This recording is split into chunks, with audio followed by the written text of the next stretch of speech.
I'm Jack Perkins. Welcome to Time Machine. In the 30s, when kids were asked what they wanted to be when they grew up, a lot of them had the same response. They wanted to be G-men, FBI agents. After all, what could be more exciting than tracking down a baby-faced Nelson, a John Dillinger, or a pretty boy Floyd? The 30s were the heyday of the FBI. Movies, radio shows, even comic strips glorified the crime-fighting organization. Its leader, J. Edgar Hoover, was as well known as any Hollywood star. Said Time magazine in 1935, quote, "Hoover has built one of the finest, most efficient law enforcement agencies the world has ever known," unquote. But over the next 40 years, the praise turned to criticism. The FBI's integrity would be called into question many times over. Yet, J. Edgar Hoover was never in any danger of losing his job. Throughout his half-century as FBI director, Hoover was able to maintain his power by compiling secret files on every major public figure. Everyone from Elvis Presley to John F. Kennedy and Martin Luther King. In this program, we'll examine the kind of material contained in those files, and we'll turn the tables on J. Edgar Hoover with a revealing investigation of his life. Join us now as Time Machine presents The Secret Files of J. Edgar Hoover.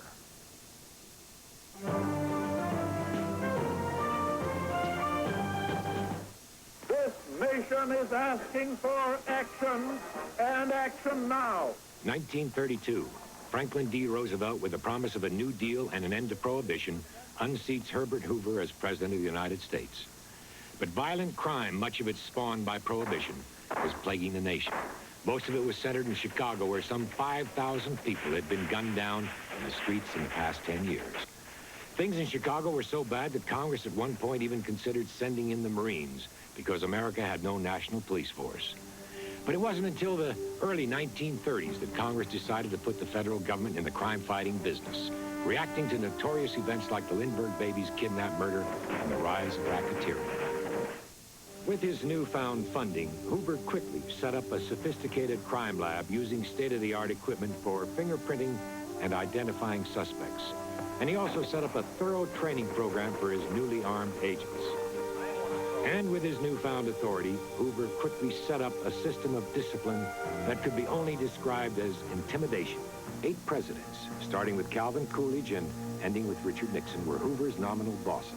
Unlike other federal officials, Hoover operated inside a web of secrecy, and any president was shown only what Hoover wanted him to see.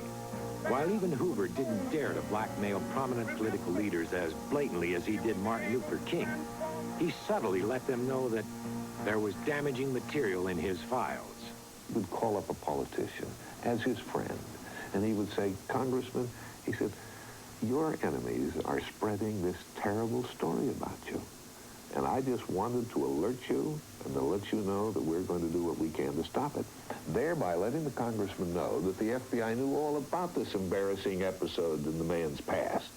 During World War II, President Franklin Delano Roosevelt was without question the most revered man in America, the man that millions looked up to as the savior of the free world. But even FDR and his family were not off limits to Hoover and his files. He began referring to himself as the director, and that's what his men called him too, at least to his face. Before an agent was called into the director's office, he was carefully briefed on how to act. Scuffing your feet on his brand new carpet was a definite no-no. And when you talked to Hoover, you were told to look him straight in the eyes and to keep looking there. The director stood 5 feet 9 inches tall, but he felt that for a man of growing national stature, he needed a larger physical stature. So when meeting with his agents, he sometimes stood on a box concealed beneath his desk. By looking at Hoover straight in the eyes, you were not supposed to notice his secret soapbox. One story that points up just how much fear Hoover instilled in his agents concerns the fact that he always demanded wide margins in all reports he received, to give him room to write in his own personal comments. On a report from one agent, Hoover felt the margins were too narrow. In what space he had, he scratched in the words, "Watch the borders." Hoover may have been a prejudiced, bad-tempered boss, but his effectiveness in battling Depression-era outlaws was without question. Nothing boosted Hoover's rise to power and glory as much as the killing of public enemy #1, John Dillinger. By 1934, Dillinger was wanted for a dozen bank robberies and as many murders, including police officers and Hoover's own G-men. On the night of July 24th, acting on a tip from a Dillinger girlfriend, G-men led by Melvin Purvis surrounded their man outside a Chicago movie theater. When Dillinger came out and reached for his gun, agents shot and killed the fabled public enemy. But the publicity and acclaim were awarded to Purvis. The director was outraged, so much so that he mounted a smear campaign against Purvis, finally forcing him to resign. Some 30 years later, Melvin Purvis shot himself to death using the same weapon he carried the night he got John Dillinger. Although Hoover delighted in shootouts with the gun-toting thugs of the 30s, when it came to facing the organized crime leaders of more recent times, Hoover backed off considerably. J. Edgar Hoover wanted nothing to do with organized crime because organized crime was a difficult assignment. It was almost impossible to crack. He found it much more productive, for example, tracing stolen cars. He could find stolen cars. So if there was a difficult crime to solve, well, he would try to push that into someone else's jurisdiction. Hoover may have held his FBI agents up to strict standards and would have fired agents for compulsive gambling, but was himself a lifetime horse player and often accepted valuable gifts from rich friends. When he wanted a vacation, he could always count on Texas millionaires Clint Murchison and Sid Richardson to lay out nice rooms, meals, and drinks at their resort hotel. He never saw a bill. Hoover's influential pals also helped guide his investments, even reportedly buying shares for him. As important as Hoover's job was, it was still a civil service position with a relatively modest salary. And yet, at the time of his death in 1972, J. Edgar Hoover was reported to have died a millionaire. Movie tough guy Edward G. Robinson and legendary leading man Spencer Tracy were hounded by Hoover because he thought they associated with communist subversives. Humphrey Bogart's FBI file also was packed with references to communists and communist front organizations. Hoover, in fact, often used the fear of communism as a weapon for his own ends, and according to Jack Anderson, an excuse for wholesale harassment. I'm sure out of genuine patriotism, he became concerned about the communist issue. The problem was he didn't know how to define a communist. It got to in the end that anybody who disagreed with J. Edgar Hoover was a communist. When it came to collecting juicy smear-type tidbits about Hollywood royalty, no gossip columnist could top J. Edgar Hoover. When thieves made off with Natalie Wood's diamonds, the incident was filed by Hoover. When sex queen Jane Mansfield made a movie his informers considered obscene, Hoover created a file. And long after Grace Kelly left Hollywood to become the Princess of Monaco, Hoover kept up his file on the woman and her personal affairs. Even in the dark wartime days of 1942, when very real threats of spying, sabotage, and espionage were top FBI priorities, Hoover's hidden celebrity agenda was dutifully carried out by agents.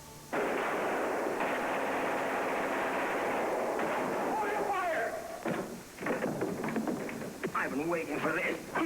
The year was 1935. The picture was G-Men, starring a young actor named James Cagney. And J. Edgar Hoover was beginning his lifelong relationship with the movies. If Leggett killed Buchanan, I want him. I'm going over your head, McCord. With Cagney playing a hard-nosed FBI agent, Hoover saw the first of many opportunities to add luster to his empire. He put the film's producers in his pocket with offers of unlimited help and advice, even opening up his crime files to make sure the picture was pro-FBI. But playing Mr. Nice Guy would only take him so far. To really gain control, he'd have to start collecting damning information about studio kingpins and their stars. Memorandum for the director.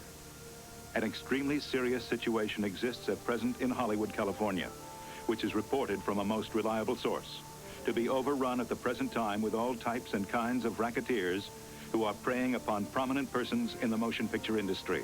And in the 1940s, there was no bigger star for their sights than Errol Flynn, the swashbuckling actor whose romantic escapades, both on and off screen, were the stuff of Hollywood legends. At first, it seems that Hoover's interest in Flynn may have been legitimate.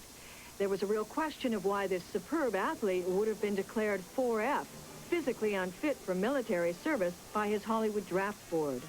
June 22, 1942. Ray Errol Flynn, Selective Service. It is desired that you immediately check the records of the local Selective Service Board covering the residence of Errol Flynn and review Flynn's Selective Service file. This inquiry should be conducted in a very discreet manner so that the fact it is being made will not be publicized. In other words, for Hoover's eyes only. The investigation produced this report, saying that Flynn and another man were given a 4F classification under the Selective Service for the reason that they were both physically unfit. The report went on to say that both of these men were examined and were reported to have a spot on their lungs, and that the medical report showing this condition cost each of these persons $5,000. Shortly after the Flynn draft investigation, this field report was sent to Hoover, leaving little doubt about what the director was looking for. Errol Flynn is well known to all sources contacted during the course of this investigation. Flynn is described as a highly sexed individual. He is regarded as a person of low moral character with absolutely no regard for women, who has had affairs with every woman he has been associated with in motion pictures. And that would be a lot of women. Continuing its Flynn surveillance, the FBI was apparently on the scene during a publicity tour for his classic Western movie Santa Fe Trail, and an agent filed this report. It reveals that an unidentified actress was drugged, following which she was raped by Errol Flynn.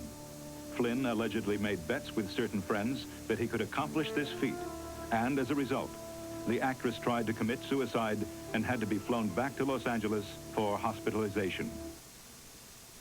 The clandestine surveillance of Cary Grant and Rock Hudson, when Time Machine continues.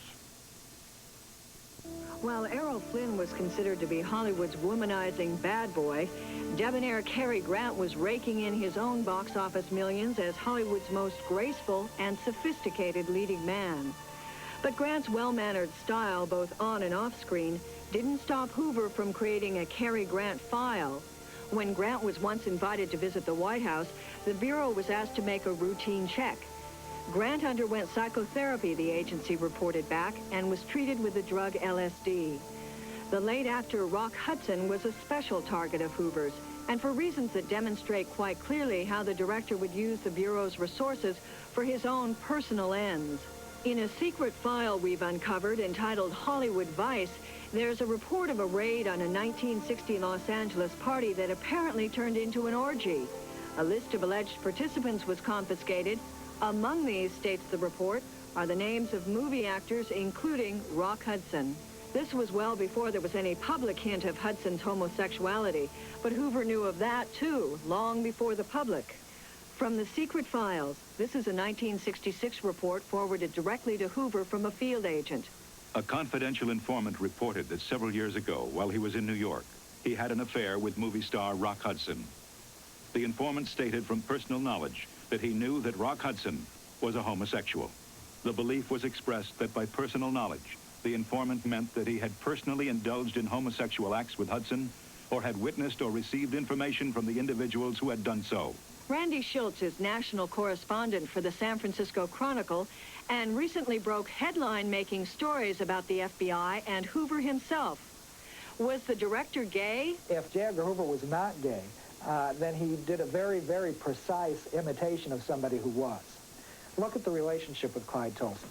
Clyde Tolson, lifelong companion, inseparable. Every morning, J. Edgar Hoover took his limousine past Tolson's apartment, picked him up. They spent the day together. When Hoover died, he did not will anything to any of his blood relatives, but left everything to Clyde Tolson. And then when Tolson died himself in 1975, he was buried not far from the grave of his lifelong companion. The two were almost inseparable, taking very personal and sometimes even sensual snapshots of each other and dining together virtually every night in posh Washington restaurants. And whenever Hoover took one of those California vacations, Tolson shared his poolside bungalow. Hoover never married and was rarely, if ever, seen with a woman. Hoover, we've discovered, even enlisted the FBI to protect his most personal secrets, starting a file on threats that might have exposed his hidden life. That Hoover image management continued right to the end. In 1971, a year before he would die, Hoover was told by an agent that Jane Fonda was to star in the suspense movie Clute. Concerned the Fonda film would have an FBI character, agents created this file to ensure that immediate steps would be taken to have the FBI portrayal deleted. The file also contained the Bureau's opinion of Jane, referring to Fonda's sordid personal life as well as her association with dissidents and the Black Panthers. And Hoover, never doubting his files would remain secret, rashly scribbled his own reaction in one of those wide margins. Certainly, I don't want any reference to the FBI in any picture in which this tramp, Jane Fonda, appears. Hoover was obsessed with his own vision of morality. He intended to make himself the guardian of the nation's morals. In 1956, Presley's budding stardom and his earthy performances were ringing alarm bells all over the country. And in Louisville, Kentucky, the police chief had good reason to be alarmed. Urgent. Elvis Presley. Police cooperation matter. Colonel Carl E. Hustis, Chief of Police, this day advised that Elvis Presley and Bill Haley and his Comets are simultaneously booked for appearances. There have been riots as a result of such appearances, resulting in many thousands of dollars of property damage. Hustis requested information from this bureau in an effort to prevent reoccurrences here. But just weeks later, the director's obsession with sexual morality became evident, as this letter from an informant found its way into Hoover's secret file. May 16, 1956. Eyewitnesses have told me that Presley's actions and motions were such as to rouse the sexual passions of teenage youth. One eyewitness described his actions as sexual self-gratification on the stage, another as a striptease with clothes on. Perhaps the hardened police did not get the import of his motions or gestures, like those of riding a microphone. Soon, FBI agents were joined in their Elvis watch by another government agency, the United States Army. Elvis had been drafted and shipped to West Germany. But Private Presley wasn't your ordinary GI. He lived off-base in a spacious home, drove an expensive BMW sports car, and he even had his own private secretary. But he was not without his problems. Date, February 3, 1960. Signature, Chief of Army's Investigations Branch, for official use only. Elvis Presley was interviewed on 28 December 1959 concerning his complaint that he was the victim of blackmail. The blackmail concerned a phony South African doctor who repeatedly wrote letters to Elvis saying he could work wonders with Presley's face and skin. Even though he was only in his 20s, Elvis was worried about what crow's feet could do to a teen idol's future. So when the good doctor showed up, uninvited, on Presley's doorstep one day, the singer let him in. What the quack from South Africa saw when he arrived at Presley's German estate was a scene of definitely unmilitary debauchery. The house was filled with young girls and a select group of Presley's Army buddies. Elvis and his pals were taking amphetamine so they could stay awake all weekend and indulge in all the pleasures that Presley's fame and money could buy. It was reported that Elvis would slip an Army medic $100 every week in exchange for all the drugs he could carry. But the only thing that seemed to interest the doubtful dermatologist was Elvis himself. Every day for 6 weeks, he gave Elvis a private skin treatment. The man was apparently in love with the singer, and one day he made homosexual advances. Elvis reacted angrily. Charging downstairs, he shouted to his buddies, "Throw this queer out!" And they did. Later that night, however, the doctor returned with a blackmail letter demanding $15,000. Elvis turned the letter over to the provost marshal, who notified the FBI. According to the FBI report, the South African quack not only made homosexual advances, but he threatened to expose Presley by photographs and tape recordings, which are alleged to present Presley in compromising situations.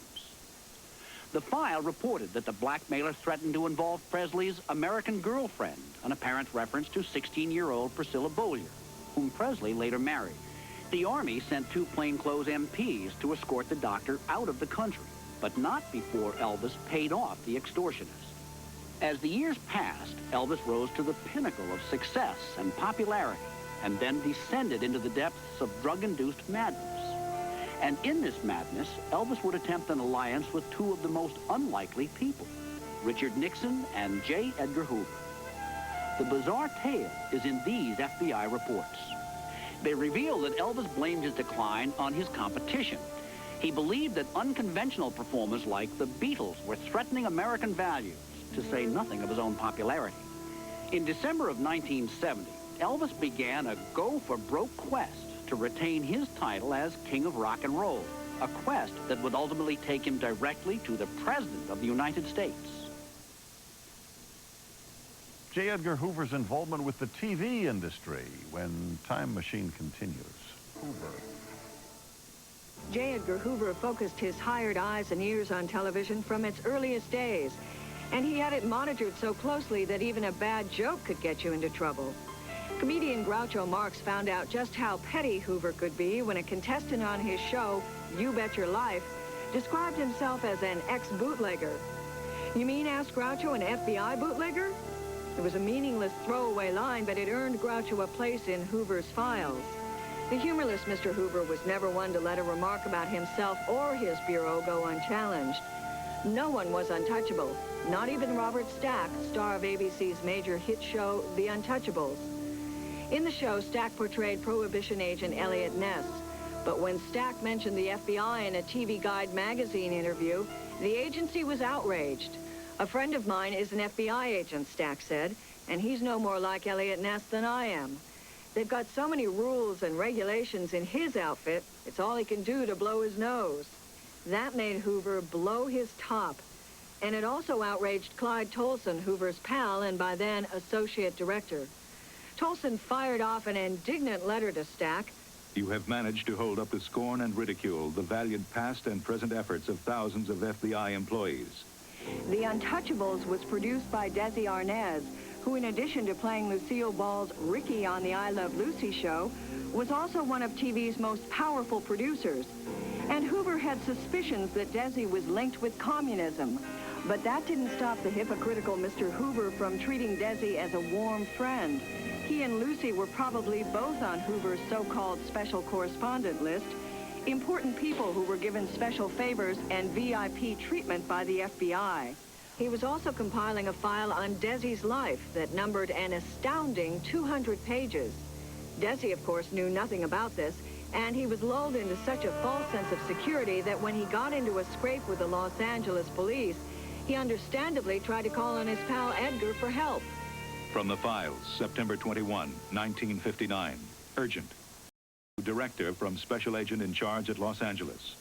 Desi Arnaz, prominent TV producer and head of Desilu Productions, arrested Hollywood on drunk charge after an argument with a plainclothesman. Released 1 hour later after posting bail. When booked at the station, Arnaz expressed desire to phone J. Edgar Hoover. And Desi Arnaz was not alone in this kind of treatment. Actor John Wayne, for example, was one of Hoover's most outspoken public supporters and was a proud FBI special correspondent. But when Wayne was being considered for the highly paid job of narrator of the TV show The FBI, Hoover got this secret memo. It was reported by the Los Angeles office in 1960 that Wayne was a member of the John Birch Society. Even though Hoover may have privately agreed with Wayne's political views, he knew that Wayne's past ties to the ultra-conservative Birch Society would be bad for the FBI's public image. Wayne didn't get the job.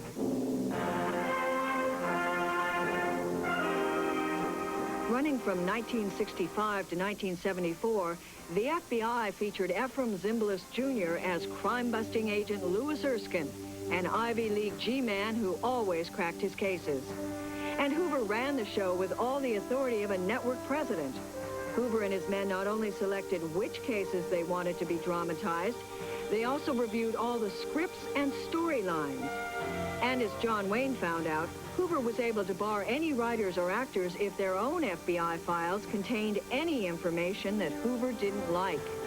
So each week, millions of Americans got their impressions of the FBI spoon-fed to them just the way Hoover wanted. Illegal wiretaps, unwarranted surveillance, unlawful break-ins, and special favors were never mentioned. All we ever saw were clean-cut agents nailing their man week after week. I think the best way to understand J. Edgar Hoover is to try to visualize his total obsession, his total love for the FBI. This was his creature. This was his child. This was his family. It was the only family he had. And he would protect its image at any cost. Of course, Hoover's power and control reached far beyond Hollywood. He would, in fact, insinuate himself into the very heart of one of the most sensitive and important political movements in American history. A place where he should never have been. We ain't gonna let nobody turn us around. At the time, Hoover's boss was Attorney General Robert Kennedy. And Hoover kept telling Kennedy that King's movement was infiltrated by communists.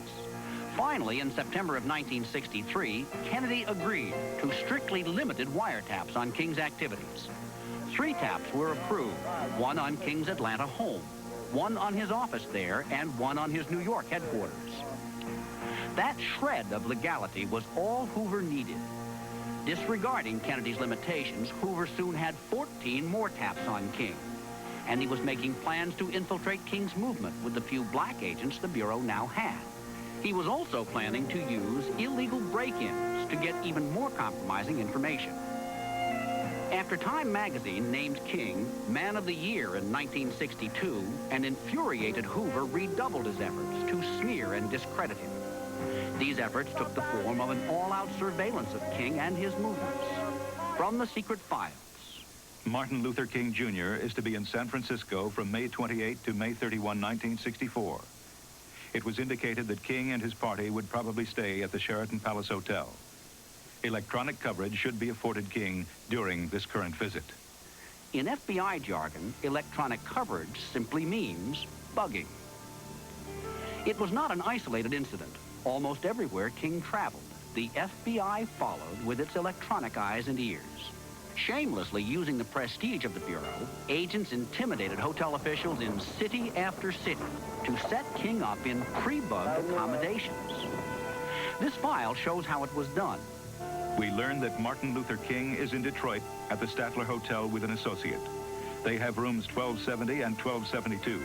Our agents are secure in room 1274. When, for example, King visited the Schroeder Hotel in Milwaukee, Hoover's agents cabled him that their eavesdropping would not be productive because local police have taken a room close to the suite of rooms engaged by King so that protection might be afforded. The Milwaukee agents apparently felt that because police were nearby, King would be too careful to engage in any sexual activities. In his own handwriting, the director fired back this rebuke. I don't share the conjecture. King is a tomcat with obsessive, degenerate sexual urges. Needless to say, the surveillance was carried out. And we're gonna say to this nation and this world, we ain't gonna let nobody turn us around. Keeping tabs on the Kennedys when Time Machine continues. If a family name was ever more synonymous with power and wealth and influence than that of Kennedy, it would be awfully difficult to find. And since J. Edgar Hoover was attracted to those qualities like a bee to honey, it comes as no surprise that the Kennedys were probably the most compelling target he ever pursued. Young Jack Kennedy was Hoover's special target. As a congressman, senator, and as president, Jack represented a one-man witch hunt for Hoover and his agents, who tapped his phones, bugged his hotel rooms, and often followed the scores of women with whom Jack had love affairs. Hoover's sex watch on John Kennedy also was a crime watch. Like father, like son, the director must have thought as he compiled this file.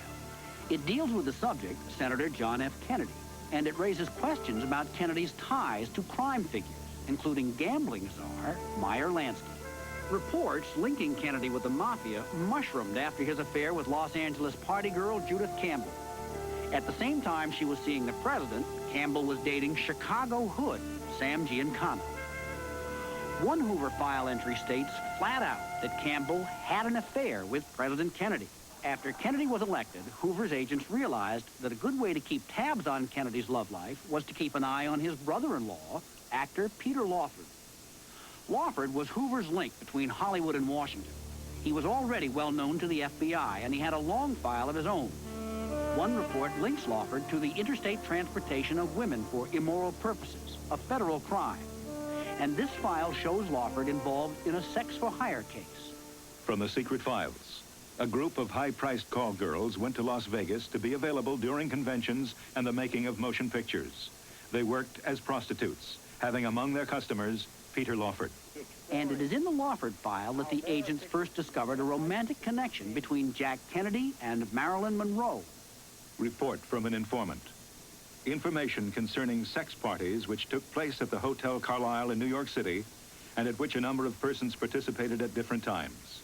Among those mentioned were the following individuals: Robert F. Kennedy, John F. Kennedy, Peter Lawford, Marilyn Monroe. It was not the first time Jack Kennedy had been linked romantically to Hollywood stars. In his 20s, he had had a romance with Gene Tierney, and later relationships included Angie Dickinson and even Jane Mansfield. How did Kennedy find out that Hoover was spying on his affairs? Robert Slatzer was Marilyn Monroe's lifelong confidant. She revealed to the president for the first time that she felt that she had been followed. And then he sort of began to second-guess a few things, and he said it might be Edgar and the FBI. It soon became clear to Kennedy that the Monroe affair was becoming a danger to his presidency. In addition to all those prying eyes, much of the time Marilyn was unbalanced and drugged, a loose cannon telling friends she hoped Jack would soon divorce his wife, Jackie, so that she could become the First Lady. Even the general public was starting to become aware of the relationship between Jack and Marilyn, especially after Marilyn turned the singing of Happy Birthday into an erotic ballad at a presidential birthday party in Madison Square Garden. Happy birthday, Mr. President. Happy birthday to you. For Jack, the situation became untenable. He asked brother Bobby to tell Marilyn that the affair was over. Bobby did his duty and promptly began an affair of his own with the Hollywood sex goddess. From the secret files, Robert Kennedy was deeply involved emotionally with Marilyn Monroe and had repeatedly promised to divorce his wife to marry Marilyn. Eventually, Marilyn realized that Bobby had no intention of marrying her. Reports contend that Marilyn fell into a deep depression when she realized that the affair with Bobby was hopeless, and that this depression contributed to her mysterious death in 1962. In fairness to Hoover, it should be noted that the surveillance of the Kennedy brothers and Marilyn may have been prompted by more than just bedroom blackmail. Agents feared the brothers may have told Marilyn some government secrets, and that in her drugged and depressed condition, she could well have been a security risk. 2 more episodes from Hoover's secret files concern a pair of John Kennedy romances that, if known during his lifetime, might have altered the course of American history. One involves possible wartime spying, and the other tells of an affair that might have cost Kennedy his marriage or even the White House. First, let's meet Inga. Inga Arvad was 28 years old in 1941. Talented, successful reporter, wrapped in a willowy blonde package of cool Scandinavian beauty. As a Danish citizen, Inga was assigned to cover pre-war Berlin, and her brains and beauty made her irresistible to the top echelons of Nazi brass. So much so, in fact, that she was once offered a key public relations job for the Third Reich. Inga hobnobbed with the likes of Hermann Goering and Joseph Goebbels, and even the Führer himself, Adolf Hitler. Any woman who could get so close to Hitler was bound to attract J. Edgar Hoover's attention, and Inga Arvad was no exception. Even before the war, Hoover knew about Inga, and this secret FBI file reports that she was described by Hitler as a perfect Nordic beauty. In 1941, Inga came to Washington as a newspaper reporter.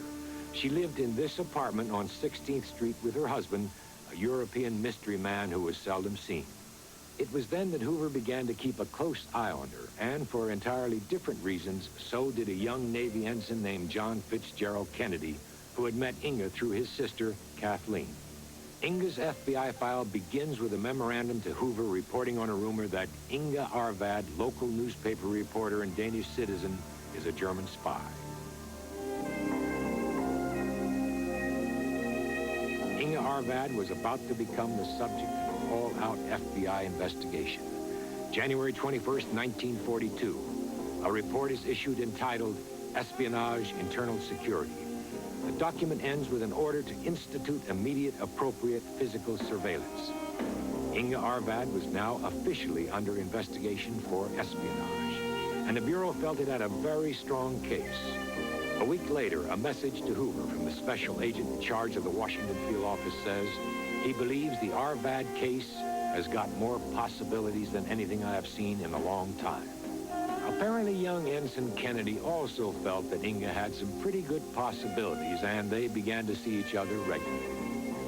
Their affair was heating up about the same time that the FBI began its surveillance of Inga. And so when FBI agents were tailing her, they were coincidentally beginning a file on John Kennedy's love affairs. At least they thought they were.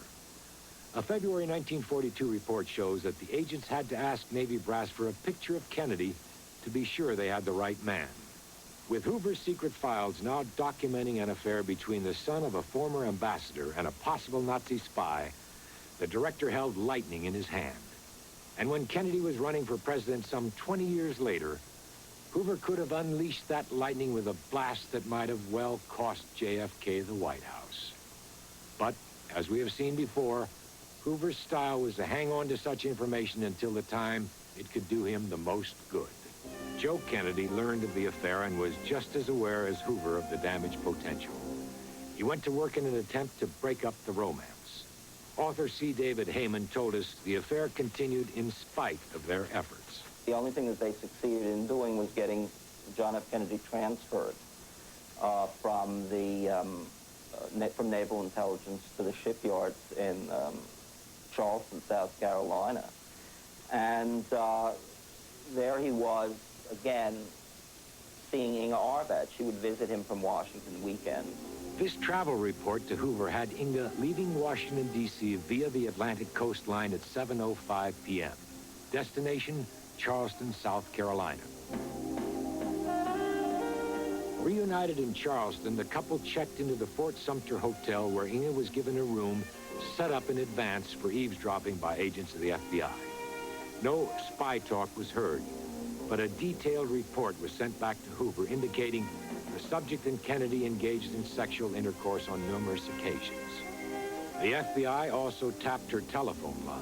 With Kennedy in Charleston and Inga in Washington, agents recorded their conversations. There are reports that the story of this affair with a possible Nazi spy followed John Fitzgerald Kennedy even into the White House some 2 decades later. Kennedy's storybook wedding to Jacqueline Bouvier may have actually been the second time JFK walked down the aisle. 50 years ago, the woman was a beauty, and press reports of the day mention an open romance with Kennedy well before Jack's 1953 marriage to Jackie. She's been photographed at Gold Coast parties, has confirmed that she knew the Kennedy family for years and that she knew John Kennedy particularly well. Because it happened so long ago and far away, and out of respect for the woman's privacy, we will not reveal her name. But J. Edgar Hoover knew it, and his official and confidential files show that he used that information for some of his gentle blackmail. November 22, 1961. Memorandum for personal files. The Attorney General, Robert F. Kennedy, called, and while talking to him, I asked him if he had seen this thing being circulated about the first marriage of the president. It was just Hoover's subtle way of letting Kennedy know that he had the information in his files. If nothing else, Bobby was definitely alert to the little game Hoover was playing. Hoover smelled blood and had his agents keep digging. He came up with more information in, of all places, the Library of Congress. Agents found a book there written by a relative of the woman in question, outlining the family's genealogy, their family tree. The book says the woman was married and divorced twice, and then she married her third, John F. Kennedy, son of Ambassador Joseph P. Kennedy, one-time ambassador to England. There were no children of the second or third marriages. The information was sent directly to Hoover. Another entry from Hoover's file states, a later report gives the alleged time of the marriage as having occurred when Kennedy was 22 years of age. Kennedy's politically powerful father is not mentioned by name in Hoover's file on the alleged marriage, but his fine hand seems evident. Hoover's reports say the marriage ended when a Reno divorce was granted in 1948. But for an unknown reason, the divorce decree was invalidated. we've learned that Joe Kennedy must have then gone to work on the matter, possibly attempting to exert his influence on two successive governors of New Jersey, the woman's home state. First, the file reveals an unsuccessful attempt was made to get a divorce in New Jersey when Governor Alfred Driscoll was in office. Kennedy was reported to have better luck with the next governor, Democrat Robert Minor. Hoover's file states that JFK is alleged to have gotten a sealed divorce early in the Minor administration in 1953. And the Hoover files even implicate Kennedy intimate Richard Cardinal Cushing. From a secret file, Archbishop Cushing of Boston applied to the papal court in 1951 for an annulment, which was granted in 1953. That's the same year Jack married Jackie, and it was Cardinal Cushing who officiated at the very public ceremonies. Target, John Lennon, when Time Machine continues. Says coming up next on Investigative Reports. Bill. Thanks, Jack. Join me for a fascinating series regarded as the most detailed investigation into the mysteries surrounding the death of JFK, the men who killed Kennedy, on Investigative Reports next. And now back to Time Machine. A&E returns to the secret files of J. Edgar Hoover. With the nation entering the 1970s, student protest against the Vietnam War was growing increasingly militant. Lennon's protest songs became a rallying point for young demonstrators, and Hoover became desperate to find some legal grounds to get the singer. The secret files exposed that desperation. Cable, from the director of the FBI's Los Angeles office. While Lennon has shown no propensity to become involved in violent anti-war demonstrations, remain alert for any information of such activity on his part. Of course, that's all it took for the Bureau to begin covering Lennon the way the Wall Street Journal covers the stock exchange. When John and Yoko moved to New York in 1971, the official surveillance began, and agents followed their every move. Hoover had such a hatred for Lennon that he didn't even want to blackmail him. He just wanted to see him in jail. John Wiener, Lennon's biographer in the book Come Together, says that Hoover hounded the singer incessantly. He thought he was being wiretapped. He knew that there were strange men coming to his house to fix the phones a little too often. I think the FBI was intentionally trying to act sinister and menacing, to make him feel paranoid, to make him scared, to make him feel worried. Actually, the paranoia seemed to be more Hoover's than Lennon's. Like a man possessed, he grabbed almost wildly for any way to bag his elusive quarry. One unlikely opportunity came when British citizen Lennon ran afoul of the Immigration Service, which charged that because of a drug conviction back home, Lennon had to be deported. It was not really an FBI matter, but Hoover jumped in with both feet. Lennon claimed that the English drug charge was a frame-up, and he further pleaded that deportation would break up his family. Yoko had a daughter by a previous marriage, and John claimed that Yoko's ex-husband had abducted the young girl. He said that if he and Yoko were deported, it would hamper their search for her. The feds didn't believe the story for a minute, and Hoover added this report to his Lennon file.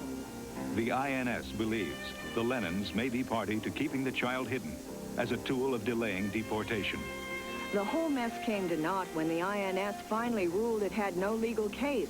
But the vindictive Mr. Hoover pressed on and began to make mistakes. At one point, he issued a bulletin on Lennon using the photograph of a different musician. And when Lennon once made a brief trip to London, Deputy Attorney General Richard Kleindienst fired off a memo to the INS asking if there was any way to keep Lennon out for good. There was just one problem. Not only had Lennon already returned, but he was making a live appearance on the Mike Douglas TV show on that same day. By the election year of 1972, 18-year-olds were able to vote, and Republican officials were worried that as a leader of the youth protest movement, Lennon might try to disrupt the renomination of Nixon at the Miami convention. With his pal Richard Nixon at risk, and still without hard facts in his files, Hoover began to grasp at straws. From the files, careful attention should be given to reports that Lennon is a heavy narcotics user, and any information in this regard should be furnished to narcotics authorities and immediately furnished to the Bureau. John Lennon hoped to be a threat to the re-election of Richard Nixon. But what the FBI was doing here was confusing a challenge to Richard Nixon with a threat to the national security. And that's the basic problem of the FBI in this era. It is with a profound sense of personal loss that I learned of the death of J. Edgar Hoover. This truly remarkable man has served his country for 48 years under 8 presidents as director of the FBI with unparalleled devotion and ability and dedication.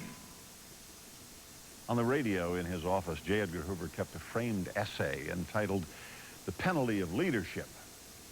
The piece could have been subtitled "The Not-So-Secret Ego of J. Edgar Hoover." It read in part, quote, "In every field of human endeavor, he that is first must perpetually live in the white light of publicity. When a man's work becomes a standard for the whole world, it also becomes a target for the shafts of the envious few." Next week on Time Machine, Custer's Last Trooper, a fascinating look at the archaeological discoveries being made on the site of America's most famous, yet least understood battle, the Battle of Little Bighorn. Hope you'll tune in. Until then, for A&E, I'm Jack Perkins. Thanks for watching.